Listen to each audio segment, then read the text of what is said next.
지난 영상에 이어 브랜드 백과사전 SK 4편 바로 시작하겠습니다.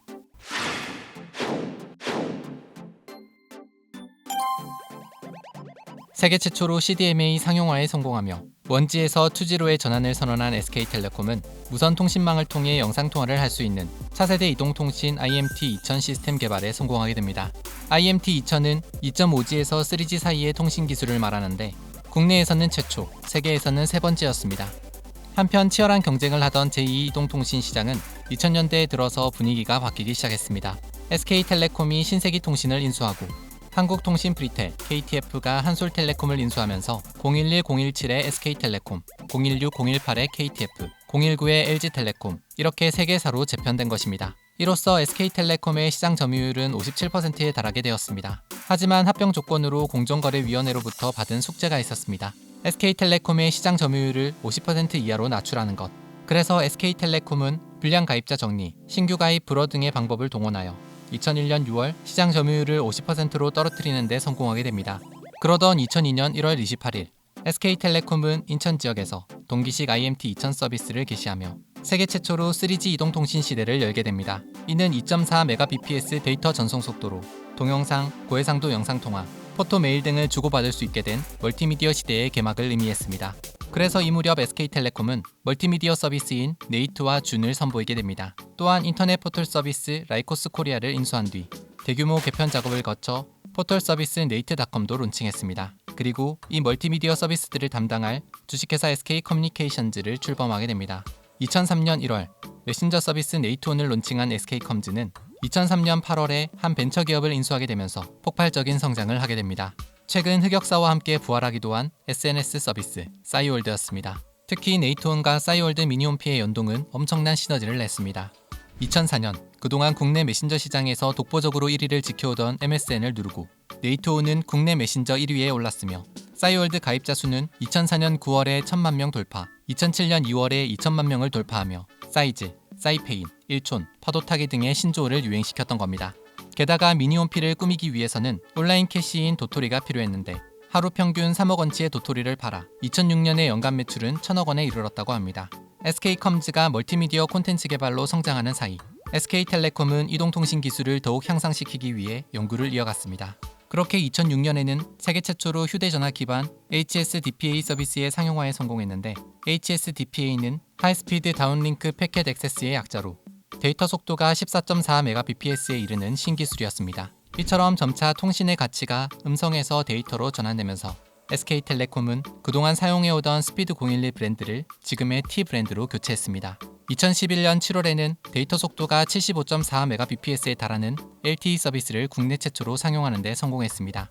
이로써 3G와 4G가 공존하는 시대가 열렸으며 이후 2013년 6월에는 세계 최초로 150Mbps 속도의 LTE-A를 상용화하고 2013년 11월 225Mbps 속도의 2밴드 LTE-A를 2014년 1월에는 300Mbps 속도의 3밴드 LTE-A를 각각 세계 최초로 시연했습니다.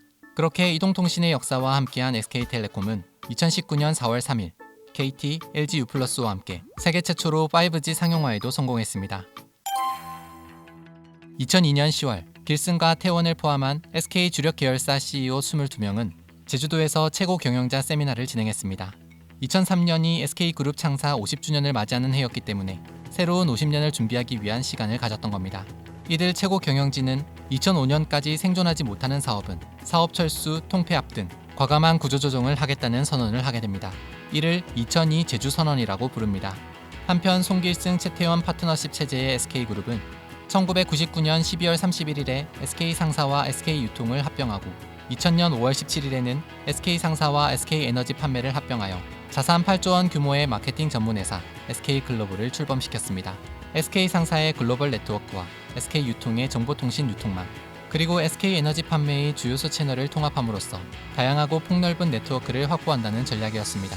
이를 통해 SK 핵심 사업인 에너지화학에서 국제 경쟁력을 제고하고 SK텔레콤을 중심으로 한 정보통신 및 인터넷 분야에서는 고객의 생활 편의를 도모하는 다양한 부가 서비스가 가능하도록 2002 제주선언 이전부터 이미 추진해왔던 겁니다. 그렇게 길슨과 태원은 야심차게 새로운 50년을 준비하고 있었습니다.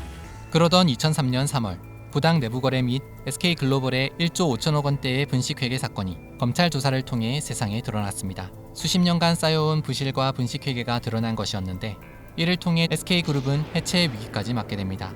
당시 대부분의 재벌 그룹처럼 순환 출자 구조였던 SK그룹은 SK글로벌을 청산할 경우 SK텔레콤, 워커힐 등 계열사로의 연결고리가 끊어질 상황에 처한 겁니다. 이때 SK글로벌의 채권자들은 워크아웃을 결의했습니다.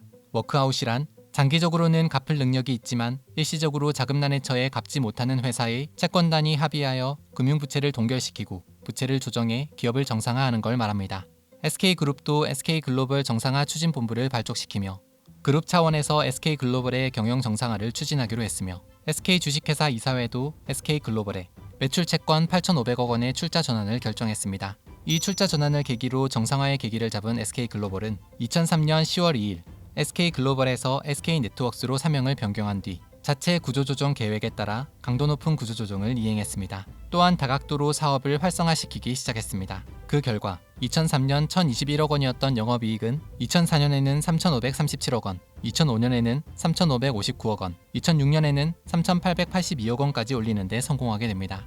여기에 2007년 4월 17일 태원은 자신이 소유한 1,200억 원 상당의 워커힐 지분 40.7%를 SK네트워크스에 무상 증여하는 사재 출연을 했습니다. 그리고 이틀 뒤인 2007년 4월 19일 SK네트워크스는 4년 동안 이어진 워크아웃에서 졸업하게 됩니다. 그런데 사실 2003년 3월에서 4월 사이 SK그룹의 위기를 틈타 파고든 투기 자본이 있었습니다. 바로 소보린 자산운용입니다.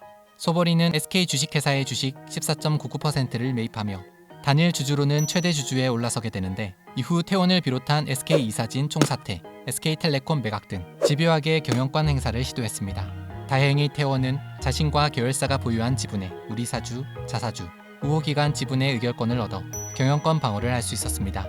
그렇게 2년여간 이어진 경영권 분쟁 끝에 2005년 7월 소보린이 9천억 원의 시세 차익을 남기며 지분을 전량 매각한 것으로 소보린 사태는 마무리됩니다. SK글로벌 사태를 계기로 길승이 SK그룹 회장 자리에서 물러나고 SK그룹의 경영은 태원의 단독 체제로 전환됩니다. 태원은 SK글로벌 사태와 소보린 사태를 교훈 삼아 SK그룹의 지배구조 개편과 이사회 중심의 투명 경영을 선언했습니다. 그리고 2004년 2월 24일에 이사직을 사임하는 것으로 실천의 의지를 드러냈습니다. 그러던 2007년 7월 1일 SK주식회사를 지주회사인 SK홀딩스와 사업자 회사인 SK에너지화학으로 분할하게 됩니다. SK홀딩스가 SK에너지화학, SK텔레콤, SK네트워크스, SKC, SKENS, SK해운, K파워까지 7개의 주요 계열사를 거느리고 이 계열사들이 나머지 계열사들을 나눠서 보유하는 단순한 구조로 바꾼 것입니다. 그리고 이를 기반으로 SK그룹은 안정화를 되찾으며 1998년 당시 매출액 37조 원, 자산규모 34조 원에서 2008년 매출액 105조 원, 자산규모 88조 원으로 크게 성장했습니다. 한편 2010년 무렵 태원이 관심을 가지게 된 회사가 하나 있었습니다.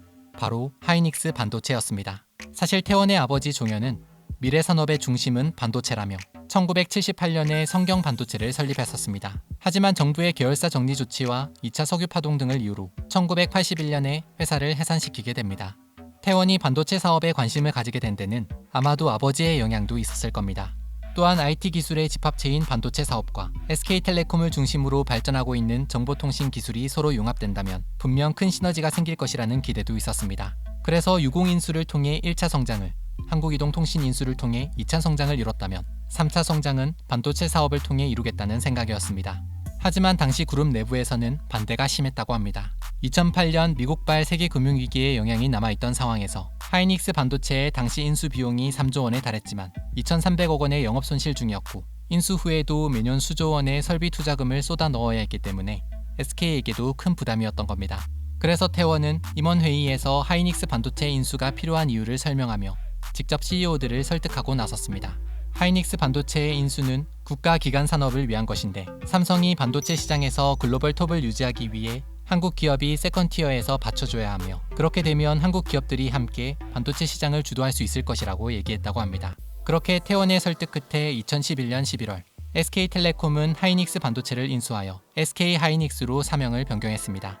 2012년 대부분의 반도체 기업이 투자를 10% 정도 줄이는 분위기였지만 오히려 태원은 전년 대비 10% 증가한 3조 9천억 원을 SK하이닉스에 투자했습니다. 또한 2012년 청주를 시작으로 2021년까지 4개의 공장을 추가로 준공했고 해외에도 공장을 건설하며 사업을 확장시켰습니다.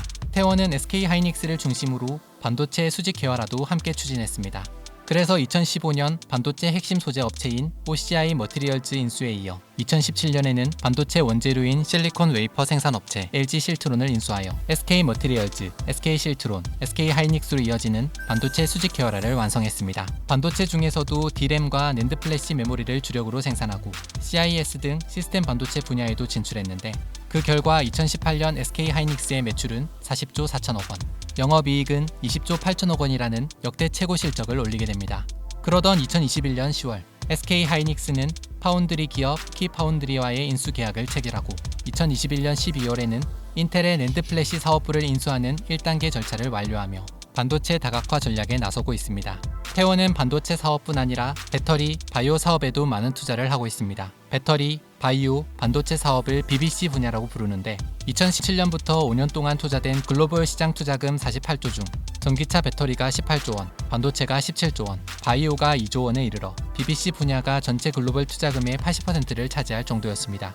게다가 ESG 비즈니스 핵심 사업 중 하나로 수소 사업 등의 신재생 에너지 사업도 전개하고 있습니다. 이처럼 태원은 그린, 첨단 소재, 바이오, 디지털을 SK그룹 4대 핵심 사업으로 선정하여 집중 투자할 것이라고 합니다. 한편 2018년 11월 태원은 친족들에게 9천억 원대의 SK 주식회사 지분을 증여했습니다. 1998년 태원의 아버지 종현이 세상을 떠난 뒤 최씨 집안 오영재의 대주주 대표 선출을 위한 가족회의에서 모두가 만장일치로 태원을 지지했으며 20년간 한결같이 성원해준 것에 대한 보답이었다고 합니다. SK 역시 내용이 어마어마했던 관계로 최선을 다해 추리고 추려서 4편의 영상으로 제작하게 되었습니다. 부족한 점도 있겠지만 너그럽게 이해해 주시기 바랍니다. 이상 브랜드 백과사전 SK편이었습니다.